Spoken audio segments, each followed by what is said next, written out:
Assalamualaikum warahmatullahi wabarakatuh. Ketemu lagi dalam mata perkuliahan analisis lingkungan dan bangunan. Oke, hari ini materi untuk pertemuan hari ini adalah Bapak akan memutarkan sebuah video terkait sustainable development yang ada di belakang ini. Nanti silakan kalian putar, kemudian silakan kalian pahami video yang singkat atau video yang berdurasi singkat itu menceritakan terkait apa. Silakan kalian bisa mengomentari di kolom video, kemudian sertakan nama dan NIM itu sebagai absensi untuk pagi hari ini atau siang hari ini. Oke, paham ya? Silakan kalian putar video tersebut, kemudian dipelajari. Silakan kalian ceritakan singkat, satu atau dua paragraf aja pada kolom komentar. Nah, nanti minggu depan kita akan diskusi apa yang kalian tulis di kolom komentar. Oke, gitu ya. Paham semua ya? Oke, sementara itu terima kasih. Silakan kalian simak.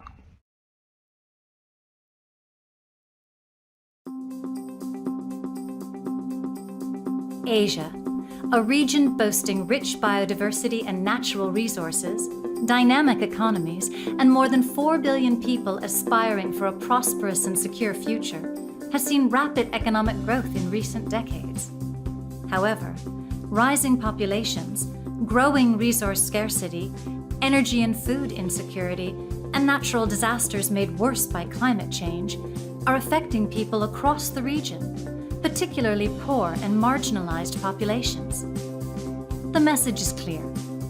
While millions have been lifted out of poverty, the current growth patterns are unsustainable and inequitable. A new economic model is needed, one that boosts development, reduces poverty, and provides a high quality of life. The solution? Green growth. A green economy is low carbon, resource efficient, and socially inclusive. Many countries across Asia are already transitioning to this new paradigm. Their experience shows that the right policies, knowledge, skills, and incentives can influence behavior and catalyze investments in green businesses and activities. Increasingly, countries are using a low-emission development strategy, or LEDS, as the foundation for achieving green growth. These national strategic frameworks are developed following careful analysis of a nation's unique strengths and challenges. They outline tangible actions integrated across all sectors of the economy to increase efficiency, reduce greenhouse gases, spur economic growth, and increase resilience to the impacts of climate change. Where and how can we translate this vision into reality? Forestry. While planting more trees sounds like a cliché, forests and trees are essential for sustainable development, providing critical services. These ecosystems store carbon, support biodiversity, regulate water flows, and reduce soil erosion. We need to take action now by protecting our forests and peatlands, restoring degraded or cleared forests, stopping illegal logging and forest clearance, and promoting sustainable management of forests. Agriculture. Green growth is fundamental for long-term food security and poverty reduction. Promoting the use of naturally drought-resistant or salt-tolerant plants and other environmentally friendly alternatives can help farmers avoid catastrophic losses and improve their income during dry years. Investing in and promoting organic products, green labels, and ecotourism can create green jobs while maintaining vital ecosystem services such as crop pollination and water purification. Energy. Did you know that energy-efficient buildings can cut energy costs up to 30% or more? Policies that encourage energy efficiency and investments in clean energy can boost innovation, increase profits, and enhance energy security. And supporting small-scale renewable energy projects can help increase energy access for the poor. Transport. Investment in green and affordable transport can not only reduce traffic congestion and air pollution, but also help alleviate poverty. Promoting high-speed rail and bus rapid transit, supporting fuel-efficient and electric vehicles, improving pollution standards, and introducing new biofuels increases green transport options and creates green jobs. Simply put, green growth is smart development, greening different sectors of the economy as part of a comprehensive LEDS promotes investment, innovation, and job creation, which sustains growth and provides new economic opportunities. Governments, businesses, civil society, and individuals all have a role to play. What will you do? What is your role? Let's work together for a sustainable future. For more information on LEDS and green growth in Asia, visit www.asialeds.org.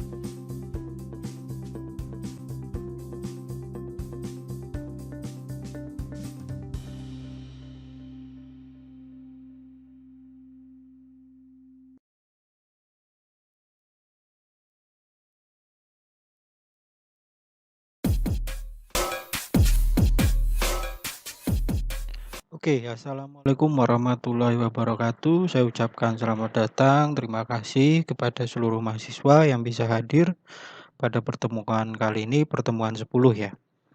Oke, terima kasih. Bagaimana kabar kalian? Semoga dalam keadaan sehat selalu ya, tidak kurang satu apapun. Alhamdulillah. Oke, di sini ada beberapa format yang harus kalian tentukan. Yang pertama di sini yang satu variabel survei ya. Jadi kalian akan melakukan survei di mana ada beberapa variabel yang harus kalian ikuti atau ketentuan yang harus kalian ikuti. Yang pertama itu adalah, nah ini ada soalnya. Tiap-tiap orang ditugaskan survei ke lapangan untuk mendapatkan data-data jembatan terkait yang pertama bentuk dan tipe jembatan, bahan dan material jembatan, kemudian terkait dengan dimensi. Nah, dimensi ini ada lebar, panjang, terus adanya trotoar, ukurannya berapa, terus ada sandaran atau railing, sampai di tebal lapisan aspalnya. Kalau menggunakan aspal, kalau menggunakan beton silakan, tebal lapisan betonnya kira-kira berapa. Oke, itu terkait dengan dimensi. Kemudian ada abutment, kemudian jenis tipe fondasinya apa, lebarnya berapa, tingginya berapa. Kemudian ada fondasi juga ya, tipe fondasi. Fondasinya jenisnya apa? Kemudian lebarnya berapa, tingginya berapa. Nah, di sini ada hal lain-lain. Hal lain-lain yang kira-kiranya perlu ditambahkan, silahkan kalian tambahkan sendiri. Oke, terkait dengan jembatan yang akan disurvei ya, masing-masing mahasiswa jembatannya harus berbeda dengan mahasiswa lain. Jadi jangan ada yang sama jembatannya agar nanti jembatannya mempunyai banyak variasi. Nah, itu ketentuan yang lain ya. Jadi satu mahasiswa satu jembatan. Oke, jadi ini tugasnya adalah survei ke lapangan ya. Tanda petik survei ke lapangan. Nah, nanti ini disupport dengan foto-foto, dokumentasi yang ada di lapangan sekaligus juga ada pengukuran. Nah, ukuran-ukurannya silakan nanti dimasukkan ke dalam form yang sudah saya kirimkan. Oke, setelah survei nanti mahasiswa mempresentasikan. Di sini saya tulis masing-masing mahasiswa mempresentasikan hasil surveinya selama 10 sampai 15 menit dalam bentuk video. Jadi mungkin nanti videonya kalian upload nanti. Nah, kemudian video diupload di media sosial. Ini saran saya YouTube saja. Dan linknya nanti ditambahkan pada kolom komentar. Jika sudah upload di YouTube, nanti linknya tolong di komen di video yang akan saya upload ini. Supaya saya bisa ngecek, oh sudah di-upload. Kemudian ketentuan yang lain, gunakan peralatan yang mendukung agar menghasilkan video yang menarik maupun baik ya. Jadi dalam hal perekaman, dalam hal mempresentasikan itu jadi nilai tambah nanti. Jika video kalian baik, terus menarik, menggunakan editan-editan yang bisa kalian lakukan, itu akan lebih baik karena nilainya juga akan berbeda dengan video yang ala kadarnya nanti. Oke, kemudian pada video tersebut silahkan di kolom deskripsi kalian ketikkan hashtag Unit3, FT Unit3, Fakultas Teknik, dan MS. Terus hanya penggunaan hashtag saja ya. Nah, untuk di Google Classroom, ini kan nanti kan saya buatkan tab tugas ya, tugas besar di sini. Silahkan nanti diisi dengan link video saja. Jadi nanti di komen isinya adalah link video yang mengarahkan ke YouTube. Nah, untuk pengumpulannya ini sampai 13 Juni ya. Jadi kira-kira ada 2 minggu waktu untuk kalian mensurvei dan juga mengedit videonya. Jadi saya pikir untuk waktunya cukup panjang. Silahkan nanti gunakan media-media atau peralatan yang mendukung. Misal nanti ada yang mau menggunakan green screen atau menggunakan PowerPoint yang bisa ditampilkan di belakang layar. Nah, itu lebih baik. Nanti biar bisa di-upload di YouTube masing-masing. Oke, mungkin cukup sekian yang bisa saya sampaikan terkait dengan tugas survei atau tugas besar ini. Jika ada pertanyaan, saya persilahkan kalian tambahkan di kolom komentar maupun di Google Classroom agar terjadi diskusi. Oke, saya mohon maaf kalau ada salah-salah kata. Wabillahi taufik wal hidayah. Wassalamualaikum warahmatullahi wabarakatuh. Terima kasih.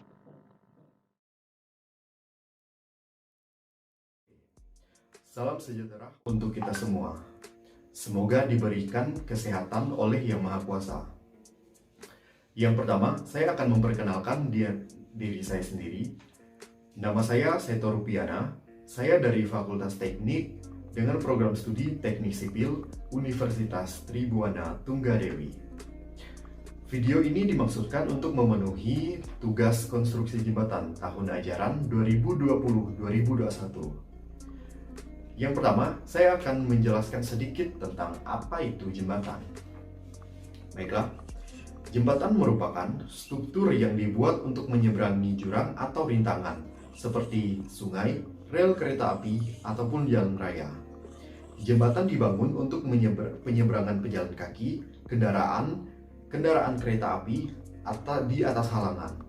Jembatan merupakan bagian dari infrastruktur transportasi darat yang sangat vital dalam aliran perjalanan, traffic flows. Jembatan sering menjadi komponen kritis dari suatu ruas jalan, karena sebagai penentu beban maksimum kendaraan yang melewati ruas jembatan tersebut. Yang selanjutnya saya akan menjelaskan sedikit detail tentang jembatan yang telah saya survei. Yang pertama, jembatan ini dinamai dengan Jembatan Kali Brantas Padem. Jembatan ini terletak pada Desa Pandem, Kecamatan Jenrejo. Jembatan ini dibangun melintasi atas Sungai Brantas yang mengaliri Kota Batu dan Malang. Selanjutnya, alirannya mengarah ke selatan Kota Malang, mengisi bendungan Karangkrites. Jembatan Pandem memiliki peran penting dalam melancarkan lalu lintas, khususnya yang bermaksud memotong rute dari arah Kota Batu ke arah kota-kota bagian utara Jawa Timur seperti Surabaya, Sidoarjo, Probolinggo, ataupun arah timur seperti Bondowoso maupun Banyuwangi, tanpa melalui pusat kota Malang. Karena itu, dalam peran transportasi ekonomi, baik itu lalu lintas perdagangan dan wisata, Jembatan Pandem menjadi efektif bagi yang ingin memotong jalur pendek menuju Kota Batu tanpa harus melalui pusat kota Malang. Baik, saya akan menjelaskan tentang detail dari jembatan yang telah saya survei ini. Yang pertama, bentuk dan tipe jembatan. Bentuk dan tipe jembatan ini adalah jembatan rangka tipe Tromsøren Truss dengan bahan material baja dari tipe C dan tipe T yang digabungkan untuk membentuk suatu rangka. Untuk material bawah seperti untuk jalan itu menggunakan beton dan yang dilapisi dengan aspal. Yang selanjutnya saya akan menjelaskan dimensi dari jembatan yang telah saya survei. Yang pertama, lebar. Lebar dari jembatan tersebut totalnya adalah 9 meter, yang dimana satu lajur memiliki 2 meter dan 2 lajur adalah 4 meter. Dengan masing-masing trotoar adalah 1 meter, dan jika trotoar tersebut digabungkan akan menjadi 2 meter. Yang selanjutnya adalah landasan dari jembatan tersebut. Dikarenakan landasan tersebut sedikit lebih lebar daripada jembatan tersebut, maka landasan dari jembatan ini adalah 12 meter.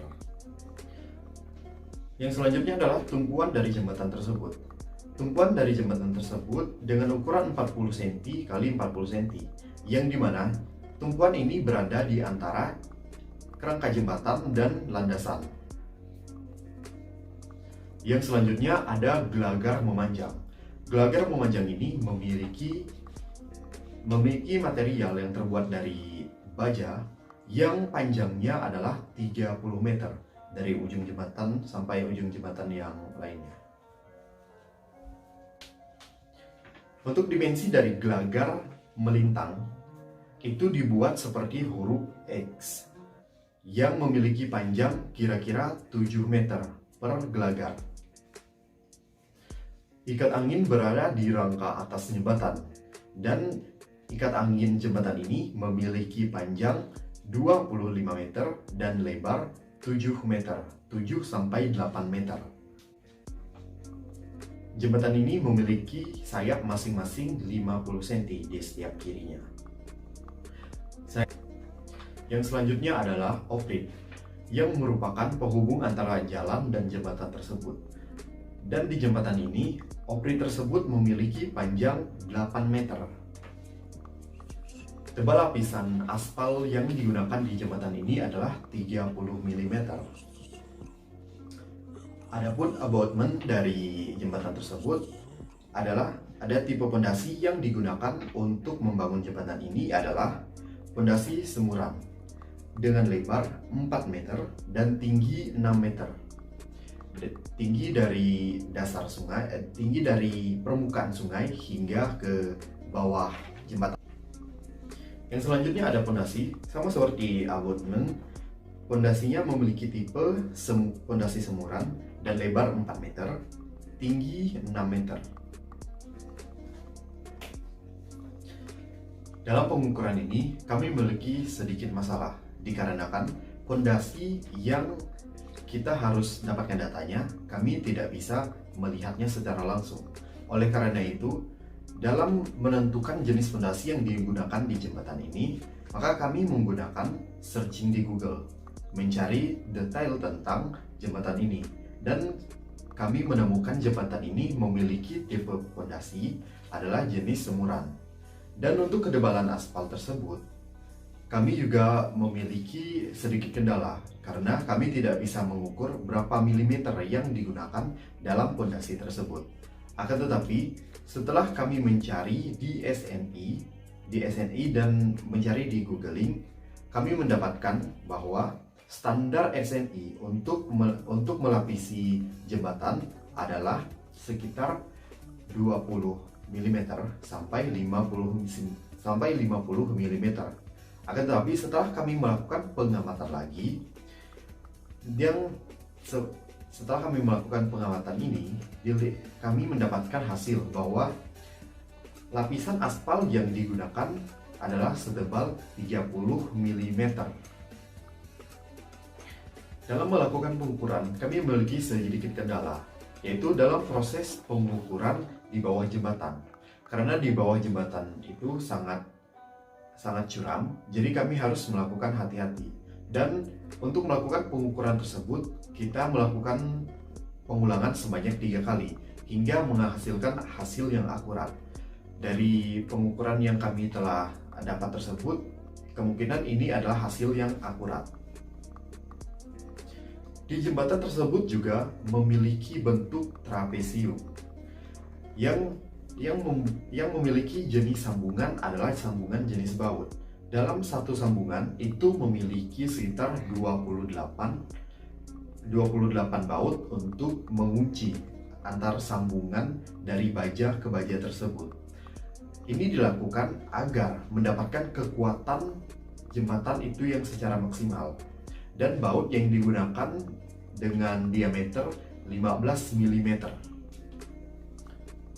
Dan di samping bawah jembatan tersebut terdapat stasiun pengawasan jembatan dan stasiun hujan yang digunakan untuk memantau dari kekuatan dari penggunaan jembatan tersebut.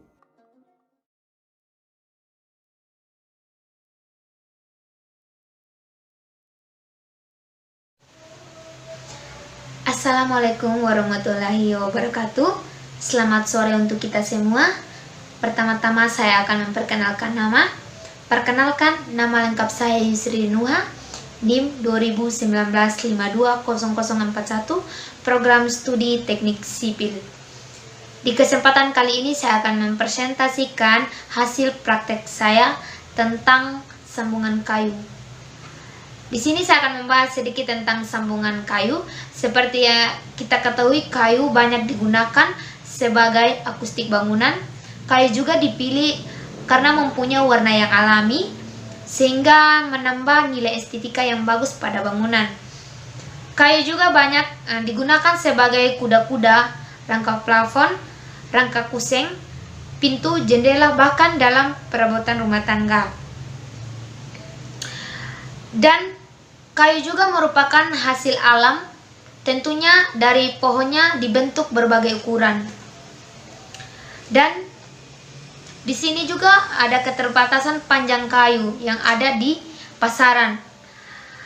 Makin konsumsi kayu yang panjang, diperlukan adanya sambungan langsung. Sambungan adalah 2 atau lebih batang kayu yang saling disambungkan satu sama lain, yang dibentuk menjadi satu kesatuan lainnya. Dan di sini juga ada prinsip sambungan kayu yang dapat dibagi menjadi 3 bagian, yaitu yang pertama sambungan kayu ke arah memanjang, yang kedua sambungan kayu arah melebar, yang ketiga sambungan kayu arah menyudut. Selain dari 3 sambungan kayu tersebut ini, masih ada lagi 2 sambungan kayu, yaitu sambungan bersusun dan sambungan dengan pengunci.